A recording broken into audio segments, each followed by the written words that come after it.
ഇല്ലാതിരിക്കാൻ പറ്റുമോ?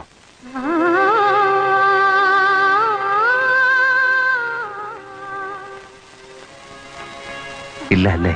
So guys, finally Sony അവരുടെ spider വേഴ്സിലെ അവസാനത്തെ ആണിയും അങ്ങ് അടിച്ച് കയറ്റിയിട്ടുണ്ട്. ഇവന്മാരായതുകൊണ്ട് അവസാനത്തെ ആണി എന്നങ്ങോട്ട് തീർപ്പിച്ച് പറയാനായിട്ട് പറ്റത്തില്ല. ഒരു 3 കൊല്ലത്തെ ഗ്യാപ്പെങ്കിലും എന്തായാലും ഇനി ഉണ്ടാവും. സ്പൈഡർ വേഴ്സിൽ നിന്ന് ഇനി സോണി എന്തായാലും ഒരു 3 വർഷത്തേക്ക് കൈവയ്ക്കാൻ പോകുന്നില്ലെന്നാണ് ഇപ്പോൾ അറിയാൻ കഴിയുന്നത്. അത് ഇവന്മാർ നന്നായതുകൊണ്ടൊന്നുമല്ല, ഇനിയിപ്പോൾ എന്തായാലും ഡൂംസ്ഡേക്ക് മുമ്പായിട്ടൊരു സ്പൈഡർമാൻ പടം എന്തായാലും വരേണ്ടതായിട്ടുണ്ട്. സോ ഇനി ഫുൾ ഫോക്കസ് ആ ഒരു സ്പൈഡർമാൻ പടത്തിൽ കൊടുക്കാനാണ് ഇവരുടെ ഒരു മൈൻഡ്. സ്പൈഡർ വേഴ്സിന്റെ ഭാഗമാക്കിക്കൊണ്ട് സ്പൈഡർമാന്റെ വില്ലന്മാരെ വെച്ച് ഇനിയും ഇങ്ങനെ പടങ്ങൾ ഇറക്കിക്കൊണ്ടിരുന്ന ആ സമയത്ത് മാർവൽ എങ്ങാനും നല്ലൊരു സ്പൈഡർമാൻ പടം അപ്പുറത്ത് തന്നാലോ. അതുകൊണ്ട് മാർവൽ അങ്ങനെ ഒറ്റയ്ക്ക് പണണ്ട, അതിലും കുറച്ച് കൈ കടത്തണമെന്ന് പറഞ്ഞിട്ട് ഇനി കുറച്ച് കളികൾ നമുക്ക് അവിടെ കാണാം. മാർവൽ ആണെങ്കിൽ അത്യാവശ്യം മെനക്ക് കൈകാര്യം ചെയ്യുന്ന കുറച്ച് സൂപ്പർ ഹീറോസിൽ ഒന്നാണ് സ്പൈഡർമാൻ. ഇനി അതിലും കൈ കടത്തിക്കൊണ്ട് എന്തൊക്കെയാണ് കാണാൻ പോകുന്നത് എന്നുള്ളത് നമുക്ക് കണ്ടു തന്നെ അറിയാം. എന്തായാലും ഇന്ന് നമുക്ക് സംസാരിക്കാനുള്ളത് ഞാൻ നേരത്തെ പറഞ്ഞ പോലെ ഇവരുടെ ഇപ്പോഴത്തെ ഈ സ്പൈഡർ വേഴ്സിന്റെ അവസാനത്തെ ആണിയായ പടത്തെക്കുറിച്ച് തന്നെയാണ്. അപ്പോൾ without waiting much let's talk about.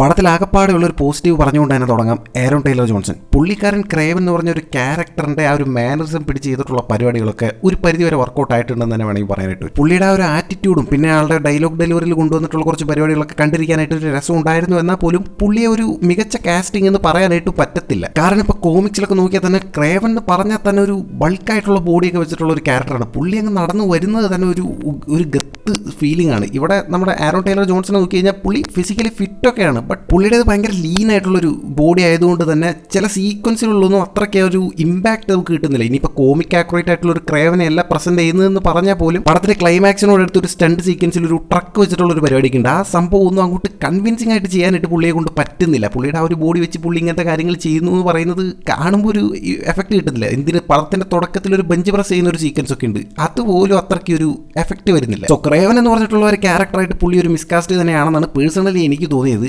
അവിടെ നിന്ന് അങ്ങോട്ട് എല്ലാം അവതാളത്തിലാണ് ഈ പടത്തിൽ. ഉച്ചക്കത്തെ ഫുഡ് അടി കഴിഞ്ഞ് ക്ലാസ്സിലിരിക്കുമ്പോൾ നോട്ട് എഴുതുന്ന സമയത്ത് നമ്മളൊരു ഉറക്കപ്പിച്ചയിലിരുന്ന് നോട്ട് എഴുതില്ലേ, ആ ഒരു മോഡലിൽ എഴുതി വെച്ച ഒരു സ്ക്രിപ്റ്റ് ആണെന്നാണ് ഇത് കണ്ടപ്പോൾ എനിക്ക് തോന്നിയത്. യാതൊരുവിധ എലവേഷനോ ഒരു ഇമോഷനോ ഇല്ലാതെ ചുമ്മാ ഫ്ലാറ്റ് ആയിട്ട് കുറെ ആൾക്കാർ അങ്ങോട്ടും ഇങ്ങോട്ടും എന്തൊക്കെയോ സംസാരിക്കുന്നു എന്നുള്ള രീതിയിൽ വെറുതെ ഇങ്ങനെ കാണിച്ചുകൊണ്ട് പോകുന്നു. പടത്തിന്റെ തുടക്കത്തിൽ തന്നെ ഒരു വലിയ ആക്ഷൻ സീക്വൻസ് അവർ എടുത്തു വെച്ചിട്ടുണ്ട് പടത്തിലോട്ട് ഇന്നാക്കാൻ വേണ്ടിയിട്ട്. ഒരു ജയിൽ എസ്കേപ്പിംഗ് സീക്വൻസ് ആണ് അവർ ഉദ്ദേശിച്ചത്. അതൊക്കെ എന്ത് ലേസി ആയിട്ടാണ് എഴുതി വെച്ചിട്ടുള്ളത്. ഒരാൾ ചുമ്മാ ജയിലിലോട്ട് അങ്ങ് വരുന്നു, അവിടെയുള്ള ഒരാളെ കൊല്ലുന്നു, ആൾ എന്തിനാണോ വന്നത് ആ പരിപാടി തീർക്കുന്നു, അവിടുന്ന് ജയിലിൽ ചാടി രക്ഷപ്പെടുന്നു എന്ന രീതിക്ക് ഞാനിപ്പോൾ ഈ പറഞ്ഞ പോലെ സിമ്പിളി അങ്ങ് എഴുതി വെച്ചേക്കുവാണ്. കടത്ത് കഴിക്കാൻ വേണ്ടി പടം എടുക്കുക എന്ന് പറയില്ലേ, ആ ഒരു മൂഡിലാണ് പിന്നെ അവിടെ നിന്ന് അങ്ങോട്ട് പടം പോകുന്നത്. അവിടെ നിന്ന് അങ്ങോട്ട് ക്രേവന്റെ ഒരു ഒറിജിനൊക്കെ കാണിക്കുന്നുണ്ട്. അതായത് ക്രേവൻ ഈ പവേഴ്സ് അക്യൂർ ചെയ്യുന്ന ഒരു സീനൊക്കെ ഉണ്ട്.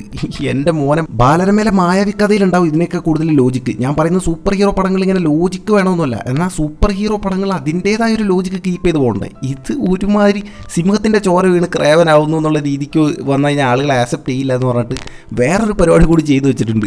അതാണെങ്കിൽ ഒന്നും പറയാനില്ല. ശരി, ഇവിടെ വരെ എന്തെങ്കിലും ആവട്ടെ, ഒന്നുമില്ലെങ്കിൽ ഒരു സൂപ്പർ ഹീറോന്റെ ഒറിജിനല്ലേ, അതിൽ കുറച്ചിപ്പോൾ ലോജിക്ക് പോയാലും സഹിച്ചങ്ങ് കണ്ടേക്കാന്ന് വിചാരിച്ചു കഴിഞ്ഞാൽ ക്രേവൻ ദ ഹണ്ടർ അല്ല, ക്രേവൻ ദ ആനിമൽ ആക്ടിവിസ്റ്റ് എന്ന രീതിയിലാണ് പടം പോകുന്നത്. പിന്നെ അതായത് മൃഗങ്ങളെ കൊല്ലുന്ന മനുഷ്യന്മാരെ വേട്ടയാടിക്കൊണ്ടിരിക്കുന്നത് മൃഗങ്ങളെ രക്ഷിക്കാൻ വേണ്ടിയിട്ട്.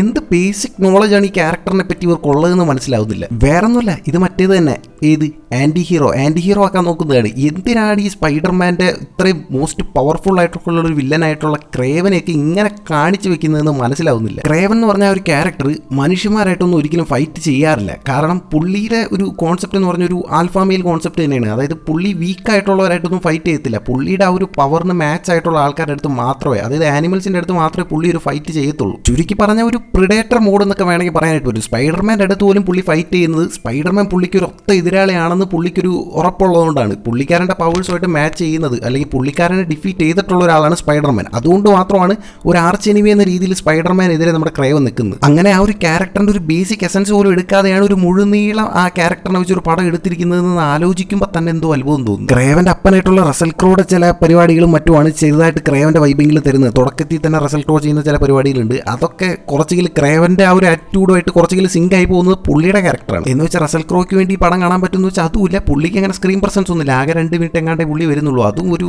വയ്യാത്ത മോഡിലേക്കാണ് പുള്ളി വരുന്നത്. പിന്നെ പുള്ളിക്ക് ഒരു ബോൺ ആയിട്ടുള്ള ഒരു ആറ്റിറ്റ്യൂഡ് ഉണ്ടല്ലോ, അത് വെച്ചിട്ടുള്ള കുറച്ച് സ്കില്ലുകളാണ് ഞാൻ പറഞ്ഞത്. അങ്ങനെ അവിടെ നിന്ന് അങ്ങോട്ട് ഒരു വയ്യാത്തൊരു പടം എന്ന് വേണമെങ്കിൽ പറയാനായിട്ട് പറ്റും. 2-3 വില്ലന്മാരൊക്കെ ഉണ്ട് കേട്ടോ. അതായത് നമ്മുടെ റൈനോ ഒക്കെ വരുന്നുണ്ട്. റൈനോ റൈനോനൊക്കെ കണ്ടാൽ ചിരിയാണ് വരുന്നത്. ഇത്രയും ടെററായിട്ടുള്ളൊരു ക്യാരക്ടറിനെ കാണുമ്പോൾ ചിരി വരുന്നു എന്ന് പറയുമ്പോൾ തന്നെ ഒന്ന് ആലോചിച്ചു. ആൻഡ് ബുള്ളറ്റ് പോലും മേത്ത് കയറാത്ത റൈനോനെ ഈ ക്രേവൻ തോൽപ്പിക്കുന്ന ഒരു സീക്വൻസ് ഒക്കെ ഉണ്ട്. അതെങ്ങനെയാണതൊക്കെ നിങ്ങളൊന്ന് കണ്ടു നോക്ക്, ഒരു രക്ഷയില്ല. അതിനിടയ്ക്ക് തമ്പിപ്പാസം, അപ്പം പാസം, എന്തിന് പോത്തുപാസം വരെ നടന്നു പോകുന്നുണ്ട് പടത്തിൽ. നേരത്തെ പറഞ്ഞ കൂട്ട് ദി ഹണ്ടർ, അതായത് ആനിമൽസിനെ വേട്ടയാടുന്ന ഒരാളാണല്ലോ ക്രേവൻ. അതുകൊണ്ട് ആനിമൽസിനെ വെച്ച് 2 സീക്വൻസ് എങ്കിലും എടുത്തില്ലെങ്കിൽ എങ്ങനെയാണെന്ന് പറഞ്ഞിട്ട് അതൊന്ന് ബോധിപ്പിക്കാൻ വേണ്ടിയിട്ടാണെന്ന് തോന്നുന്നു രണ്ടുപേര്, അതായത് ഈ ക്രേവനും പിന്നെ ഒരു പുള്ളിക്കാരൻ്റെ ഒരു ഗേൾ ഫ്രണ്ട് മുകളിലുള്ള ഒരു ക്യാരക്ടർ ഇങ്ങനെ നടന്നു പോകുന്ന സമയത്ത് എവിടെ നിന്നും ഒരു പുലി അങ്ങ് ചാടി വരും. എന്നിട്ട് ആ പുലിയായിട്ടൊരു ഫൈറ്റ്, നമ്മുടെ വിജയുടെ പുലിയില്ലേ ആ പടത്തിൽ മോഡിലൊരു ഫൈറ്റ്. ആ ഫൈറ്റിന് ശേഷം കാട്ടി കയറിപ്പോൾ അവിടെ പുലിയുടെ മോനെ എന്ന് പറയുമ്പോൾ ആ പുലി അങ്ങ് കാട്ടി കയറിപ്പോൾ. ഞാനിത് ചുമ്മാ കോമഡി ആക്കാൻ വേണ്ടി പറഞ്ഞതല്ല, ലിറ്ററലി ആ സീൻ ഇങ്ങനെയാണ്. എവിടെ നിന്നോ ഒരു പുലി ചാടി വരും, ആ പുലിയായിട്ട് ചുമ്മാ അങ്ങോട്ട് 2 തവണ അങ്ങോട്ടും ഇങ്ങോട്ടും മറിഞ്ഞതിന് ശേഷം കയറിപ്പോടാന്ന് പറയുമ്പോൾ ആ പുലി അങ്ങ് കയറിപ്പോവും. ആൻഡ് ഇതിലെ ഏറ്റവും ഫൺ ഫാക്ട് എന്താണെന്ന് വെച്ചാൽ ഈ ക്രേവൻ ഈ പുലിയായിട്ട് ഫൈറ്റ് ചെയ്യുന്ന സമയത്ത് തൊട്ടടുത്ത് നിൽക്കുന്ന ഈ ഗേൾ ഫ്രണ്ടിൻ്റെ മുഖത്ത് യാതൊരുവിധ എക്സ്പ്രഷനും മാറ്റമില്ല.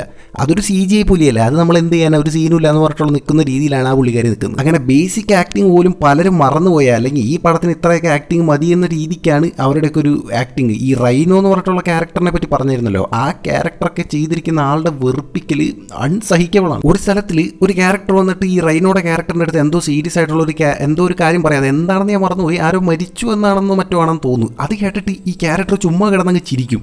ആ ചിരി കാണുമ്പോൾ ദേഷ്യം കൊണ്ട് ചിരിക്കുന്നതാണോ അതോ കളിയാക്കി ചിരിക്കുന്നതാണോ അതോ വിഷമം കൊണ്ട് ചിരിക്കുന്നതാണോ എന്നൊക്കെ അടിയിലൊന്ന് എഴുതി വെച്ചാൽ നന്നായിരുന്നു എന്ന് പറയാൻ തോന്നി. അങ്ങനെ മൊത്തത്തിൽ പടം കണ്ടു കഴിഞ്ഞ് കഴിയുമ്പോൾ എന്തോ ഒരു സാധനം കണ്ടു എന്നതിനുപരി ഒരു സിനിമ കണ്ടു എന്ന് പറഞ്ഞൊരു ഫീൽ പോലും കിട്ടില്ല. എന്തോ കുറച്ച് ഫൂട്ടേജ് അവിടെ നിന്ന് ഇവിടെ നിന്നൊക്കെ എടുത്ത് വെച്ച് ഒരു ക്യാരക്ടറിൻ്റെ കുറച്ച് ഫൈറ്റ് സീനൊക്കെ കാണിച്ച് എന്തൊക്കെയൊക്കെയോ കാണിച്ചൊരു എന്തോ ഒരു സാധനം കണ്ടു എന്നുള്ളൊരു ഫീൽ എന്നുകൊണ്ട് ഒരു സാധനം ഈ പടം അങ്ങ് അവസാനിച്ചു കളയും. 5 സ്റ്റാറിൻ്റെ പരസ്യത്തിൽ പറയുന്ന കൂട്ട് ഒന്നും ചെയ്യാതിരുന്നെങ്കിൽ എത്ര നന്നായിരുന്നു എന്നാണ് സോണിയുടെ അടുത്ത് പറയാനുള്ളത്. നിങ്ങളുടെ കുറച്ച് ക്യാരക്ടേഴ്സ് ഉണ്ട്, അതിൻ്റെ റൈറ്റ്സ് ഉണ്ട്, എല്ലാം അറിയാം, അത് അവിടെ തന്നെ ഇരുന്നോട്ടെ. അങ്ങനെ ഇരുന്ന് എന്താണ് പ്രശ്നം, എന്താണ് ആ ക്യാരക്ടേഴ്സിൻ്റെ റൈറ്റ് കിട്ടാൻ വേണ്ടിയിട്ട് ഇങ്ങനെ ഒന്നും കാട്ടിക്കൂട്ടരുത്. അറ്റ്ലീസ്റ്റ് നിങ്ങൾ പടം എടുക്കുന്നുണ്ടെങ്കിൽ അതിൻ്റെ ഒരു ക്യാരക്ടറിൻ്റെ ഒരു ബേസിക് സ്റ്റഡിയെങ്കിലും നടത്തിയിട്ട് ആ കോമിക്സിനെ കുറിച്ച് അറിയാവുന്ന ആരുടെയെങ്കിലും ഒരു പടം പടയ്ക്കാൻ കൊടുക്കുന്നതാണ് പറയാനുള്ളത്. ഇതൊക്കെ ആരോട് പറയാൻ, ആര് കേൾക്കാൻ? 3 വർഷത്തിന് ശേഷം നിങ്ങൾ നോക്കി വെച്ചോ, സ്പൈഡർമാൻ്റെ ആ പടം ഇറങ്ങിയതിന് ശേഷം അടുത്ത നിമിഷം അടുത്ത സെക്കൻഡിൽ അടുത്ത പടമായിട്ട് അണ്ണന്മാർ കളത്തിലിറങ്ങും. ആൻഡ് ഇനിയും ഇവരുടെ കൈ കടന്ന് ചാവാനായിട്ട് എത്ര ക്യാരക്ടേഴ്സിൻ്റെ ജീവിതം ബാക്കി. സോ കോമിക്സിൽ സ്പൈഡർമാൻ വരെ റേഞ്ചിൽ ടഫ് കൊടുത്തിട്ടുള്ള ക്രേവൻ ദ ഹണ്ടർ എന്ന് പറഞ്ഞിട്ടുള്ള ആ ഒരു OG ക്യാരക്ടറിനെ കാണാൻ വേണ്ടിയിട്ടാണെങ്കിൽ നിങ്ങൾ ഈ പടത്തിൻ്റെ സൈഡിൽ കൂടെ പോലും പോരുതെന്നാണ് എനിക്ക് പറയാനുള്ളത്. നിങ്ങൾ സോണിയുടെ സ്പൈഡർ വേഴ്സ് ഫോളോ ചെയ്യുന്ന ഒരാളാണെങ്കിൽ നിങ്ങൾക്ക് ഇതും കൂടെ ഒന്ന് കണ്ടിരിക്കാം. മാഡം വെബുമായിട്ട് കമ്പയർ ചെയ്ത് പറയാനായിട്ട് ഞാനാണല്ല, കാരണം ഞാൻ മാഡം വെബ് കണ്ടിട്ടില്ല. അതുകൊണ്ട് എന്തായാലും എന്നെ സംബന്ധിച്ചിടത്തോളം the lowest benchmark of Sony Spider Verse till now is Kraven the Hunter. So നിങ്ങൾ ഈ പടം കണ്ടിട്ടുണ്ടെങ്കിൽ നിങ്ങളുടെ ഒരു എക്സ്പീരിയൻസ് എങ്ങനെയായിരുന്നു എന്നുള്ള കാര്യങ്ങളും എൻ്റെ ഈ പറഞ്ഞ കാര്യങ്ങളോടൊക്കെ ഉള്ള നിങ്ങളുടെ ഒരു അഭിപ്രായം എങ്ങനെയാണെന്നുള്ള കാര്യങ്ങളും ഇനി സോണിയുടെ സ്പൈഡർ വേഴ്സിൻ്റെ റിട്ടേൺസിന് നിങ്ങൾ എങ്ങനെ നോക്കി കാണുന്നു എന്നതിനെ പറ്റിയൊക്കെ ഒന്ന് പറഞ്ഞു കഴിഞ്ഞാൽ നൈസായിരിക്കും. മറ്റൊരു വീഡിയോയിലൂടെ നമുക്ക് എന്തായാലും വീണ്ടും കാണാം.